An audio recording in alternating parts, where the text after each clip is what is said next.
پیغمبر خدا صلی الله عليه وسلم فرمي من أحب لقاء الله أحب الله لقاءه ومن كره لقاء الله كره الله لقاءه. هر کەسێک حەزی لە بینینەوەی خوای گەورە بێ، خوای گەورەش حەزەکە ئەو ببینێتەوە. هەر کەسێکیش ڕقی لە بینینەوەی خوای گەورە بێ، خوای گەورەش حەزی لە بینینەوە ئەو نییە. یەکێ لە خێزانەکانی فەرمیان یا رسول الله كلنا نكره الموت. ئەی پێغەمبەری خوا هەمووان ڕقمان لە مردنە، کەس هەیە حەزی لە مردن بێ؟ نەخێر، هەمووان لە مردن ڕاکەین. فەرمی إنما ذلك عند الاحتضار. فەرمیوان نییە، ئەوە کاتی سەرەمەرگە کە ئینسان لەو کاتەیە مەلەک المەوتە بینێ بە ژوور سەرەوە، یەکەم جارە دەم و چاوێکە بینێ ترسناک مهیب، یەت پێشترم دەم و چاوی نەبینیوە، ئەزانێ ئەمە کاتی مردنەکەیەتی.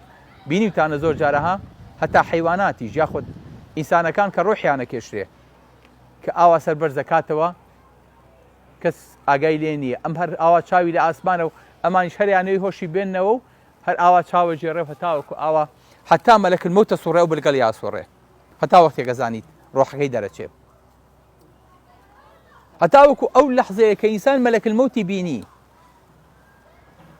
ئەو وەفتەی کە لەگەڵ مەلەک المەوتە هاتووە زانی ئەمە لە بەهەشتەوە هاتوون یاخود لە جەهەنەمەوە هاتوون، ئەو کاتە حەزی لە گەڕانەوە نابێ بۆ دنیا. ئەو کاتە کە بەهەشتی بینی بە چای خۆی، ئەهلی باشتی بینی، مەلایکەتەکانی بینی لە بەهەشتەوە، کفنی بەهەشت و بۆنی بەهەشتیان بۆ هێناوە، حەز ناکا بگەڕێتەوە بۆ دنیا.